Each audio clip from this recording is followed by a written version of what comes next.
साजिद रशीदी थप्पड़ कांड में हमारे सहयोगी चैनल न्यूज नेशन ने मौलाना साजिद रशीदी से पूछा, कल हमारे स्टूडियो में ऐसा क्या हुआ, नौबत आ गई हाथापाई की, तो उनका जवाब क्या है आपको सुनवाते हैं। कुछ भी नहीं हुआ, एक शो था, वो शो पूरा ख़त्म हो गया, बात तो कुछ हुई नहीं बिल्कुल भी। लेकिन ये लोग पहले से प्री प्लान थे, जिस तरह की घटना इन्होंने अंजाम दी है, प्री प्लान थे, घटना अंजाम दी, उसकी वीडियो बनाई, उसको वायरल किया। क्यों, मतलब आपको ऐसा क्यों लगता है, क्या वजह? नहीं, वजह तो कुछ नहीं, वजह तो ये है कि देखिए दो चीज़ें हैं इसमें। ये समाजवादी के लोग हैं और समाजवादी पार्टी इसको सियासी रंग देना चाहती थी, उसने सियासी रंग दिया। मस्जिद में मीटिंग में ये लोग पहुँचे, मस्जिद में मीटिंग की, वहाँ नाश्ता पानी किया और एक फ़ोटो बनाया, उसको वायरल किया। ये चाहते थे कि बीजेपी उस पर जो है ले दे करे और कहे कि भाई तुम मुस्लिम तुष्टीकरण की राजनीति कर रहे हो। लेकिन उस बीच में जब ये फ़ोटो हमने देखा तो उस पर हमने एक बात कही कि भाई इस्लामिक सिद्धांतों के ये ख़िलाफ़ है, ऐसा नहीं होना चाहिए। और मेरी बात को अर्धनगन को नंगा निकाल के टीवी वालों ने उसको, इन्होंने जानबूझ के भारतीय जनता पार्टी की तरफ एक जो है वीडियो, ये फ़ोटो फेंका कि अब तुष्टीकरण की राजनीति का हम पर इल्ज़ाम लगेगा और सवाल जवाब होंगे। ये मामला असल भारतीय जनता पार्टी और समाजवादी का है। मैं तो इसमें, मुझे तो बिला वजह घसीट लिया गया और दोनों पार्टियां मुझे, एक पार्टी तो उसके कार्यकर्ता मुझे गाली गलौज कर रहे हैं, दूसरी पार्टी ने पार्लियामेंट में महिलाओं को खड़ा करके मेरा विरोध करा दिया और डिम्पल के साथ खड़े हो गए। तो राजनीति तो दोनों की है, मोहरा मुझे बना रहे हैं। हमारे सहयोगी चैनल न्यूज नेशन ने मौलाना रशीदी से पूछा, जब आपके ऊपर हमला हुआ उससे पहले हमला करने वालों ने आपसे क्या कहा, तो उन्होंने क्या जवाब दिया, आपको सुनवाते हैं। जैसे मैं उठ के चला, प्रोग्राम पूरा होने के बाद एंकर रमेश भट्ट खड़े हुए थे बराबर में, मैंने उनसे कहा चलिए चलते हैं, सिर्फ इतना मैंने कहा। इतने में ही वो तीन आदमी सामने आ गए और पहले तो मेरे हाथ में ये मोबाइल था और कुछ 2-3 पेपर थे, उन्होंने हाथ मरोड़ने की कोशिश की। मैं समझ गया इनके इरादे गलत है, मैं भागने लगा तो इतने में उन्होंने हाथ छोड़ दिया। जब तक फिर चैनल के कुछ लोग बीच में आ गए तो वहाँ कहा सुनी उनसे कुछ भी नहीं हुई, कोई बातचीत उनसे नहीं हुई। डिबेट में वो बार बार खड़े होके चिल्लाने की, डिबेट को ख़राब करने की कोशिश ज़रूर कर रहे थे, लेकिन मेरी व्यक्तिगत बात कुछ हुई नहीं।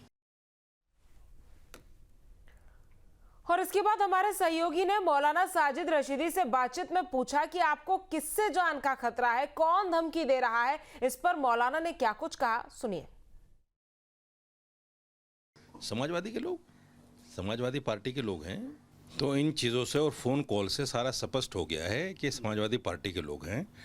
मुसलमानों के साथ समाजवादी पार्टी का क्या बर्ताव है, क्या रवैया है, मुझे जहाँ दुख है इस बात का कि मेरे साथ ऐसा हुआ, वहीं मुझे एक बात की खुशी भी है कि मुसलमानों के सामने समाजवादी पार्टी का एक चेहरा आ गया।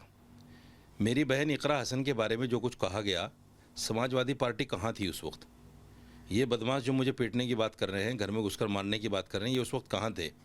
योगेंद्र राणा को इन्होंने जूती क्यों नहीं मारी? क्यों घर में घुसकर नहीं पीटा उसको? क्यों उसके खिलाफ FIR नहीं कराई? कुछ नहीं हुआ, क्योंकि इकरा हसन मुसलमान है। तो देखिए, साजिद रशीदी ने शो में क्या कहा और उसको लेकर क्यों विवाद हुआ, ये तो आपने देख लिया, लेकिन पूरे मामले को लेकर खुद साजिद रशीदी का क्या कहना है, ये भी आपके लिए जानना जरूरी है। हमारे सहयोगी ने साजिद रशीदी से बात की और उनसे पूछा कि क्या आप अब भी डिंपल यादव पर दिए बयान पर कायम है, तो सुनिए उन्होंने क्या कहा। नहीं, पहले देखो बात सुनिए, मैं पहले भी कह चुका, तमाम चैनलों पर मैंने कह दिया, अगर मैं उस पर माफ़ी भी मांग लूँ, अब क्या है फ़ायदा उसका माफ़ी मांगने का? क्योंकि जो प्रकरण हो गया वो प्रकरण तो हो गया, उससे वो चीज़ वापस तो नहीं आएगी। दूसरी बात ये है, मेरे किसी बात से अगर किसी आदमी को तकलीफ़ है तो उसका मामला तो सीधा कोर्ट है ना, कानून है ना। उसका मामला ये तो नहीं है कि उसको जो है पीटो मारो, कानून को अपने हाथ में लो, संविधान को ठेंगा दिखाओ और कहो कि हम जो करेंगे वो है। ये सोचो आप कि इनकी सरकार नहीं है अगर सरकार इनकी होती उस वक्त मेरा क्या हाल होता, ये एक सोचने की बात है। यानी जो लोग सरकार बीजेपी की होते हुए एक स्टूडियो में घुसकर, एक चैनल के स्टूडियो में घुसकर इस तरह की हरकत कर सकते हैं, अगर सरकार इनकी होती समाजवादियों की, तो ये क्या करते। और जब हमारे सहयोगी ने साजिद रशीदी से पूछा कि बड़े बड़े मुस्लिम धर्मगुरु आपके बयान की आलोचना कर रहे हैं, इस पर मौलाना ने क्या कहा, सुनिए। मैं कोई बयान दूं, उस पर देश के 30 करोड़ मुसलमान 100 के 100% मुत्तफिक हो जाएं, ऐसा एक कोई आलिम मुझे बता दीजिए कि जिसके बयान पे सब मुत्तफिक हो जाते हों। हर आदमी की निंदा होती है, हर आदमी के बारे में बोला जाता है, हर आदमी के बारे में कहा जाता है मियाँ ये कर रहा है, ये कर रहा है। कोई ऐसा आदमी नहीं है जिसके बयान को सारे मुसलमान एकदम यूँ कहते हैं हाँ जी ये ठीक है। कोई भी एक, आप मुझे 30 करोड़ में से एक ला के दिखा दीजिए। अगर वैसे नहीं होगा तो मसले के एतबार से होगा। शिया सुन्नी की नहीं मान रहा है, सुन्नी शिया की नहीं मान रहा है, सुन्नी बरेलवी की नहीं मान रहा है, बरेलवी वहाबी की नहीं मान रहा है। ये जो फ़िरक़े हैं आपस में वो उनकी नहीं मान रहे। तो सवाल ये है कि मेरे बयान पर निंदा करने वाले, जो उनके समझ में आया उन्होंने निंदा की। और फिर हमारे सहयोगी ने साजिद रशीदी से पूछा कि आपने कहा था कि बयान आपके धर्म का मामला है, राजनीति का नहीं, लेकिन आपके साथ कोई नहीं है। इस पर मौलाना ने क्या कहा, सुनिए। देखने का मतलब मैं आपको फेसबुक पे उस पर 85 लोगों की वो दिखा देता हूँ, जो आज लोगों ने कहा है कि अभी आपके सामने एक फ़ोन भी आया, उन्होंने कहा हमें बड़ा दुख हुआ कि आपके साथ ऐसा हुआ, ये बदमाश लोगों ने किया। पोस्टें भी डाल रखी हैं फेसबुक पे पोस्टें भी डाल रखी हैं। बहुत सारे लोग व्हाट्सएप पे लिख के भेज रहे हैं कि ये गलत हुआ है। कुछ लोग सुबह मिलने भी आए हैं, रात में भी मिलने आए थे। तो ऐसा नहीं है कि भाई, ऐसा थोड़ा ही कि सारे मुसलमानों ने मुझसे किनारा कर लिया, ऐसा थोड़ा ही है। जब हमारे सहयोगी ने साजिद रशीदी से पूछा, जो हमलावर है उन्होंने घटना के बाद भी माफी मांगी है, क्या माफी मांगेंगे, इस मौलाना का क्या जवाब है, आपको सुनवाते हैं। वो माफ़ी मांगे पहले, घटना क्यों की है उन्होंने, कानून को क्यों हाथ में लिया है, और सवाल ये है कि वो माफ़ी क्यों मांगे, कोर्ट वो पुलिस उनको पकड़ के जो है सज़ा दे। बड़ी बात तो ये है जब कानून का सहारा हमने लिया है, अभी तक मेरी एफआईआर भी दर्ज नहीं हुई, मुझे एफआईआर की कॉपी तक नहीं मिली, और चैनल के लोग मुझे ये कह रहे हैं कि नहीं हमने भी लिख के दे दिया, एफआईआर तब भी नहीं हुई। मैंने भी लिख के दे दिया अपने साइन से, चैनल ने भी लिख के दे दिया, एफआईआर फिर भी नहीं हो रही है। तो क्या समझूं इसको मैं।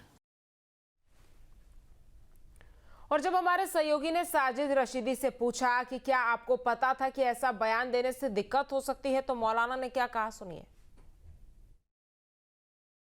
नहीं, ना कोई ऐसा बयान देने से मुझे दिक्कत महसूस हुई, ना मैंने ये सोच समझकर बयान दिया, और ना मैंने इसलिए दिया कि मैं किसी की उस भावनाओं को आहत करूं।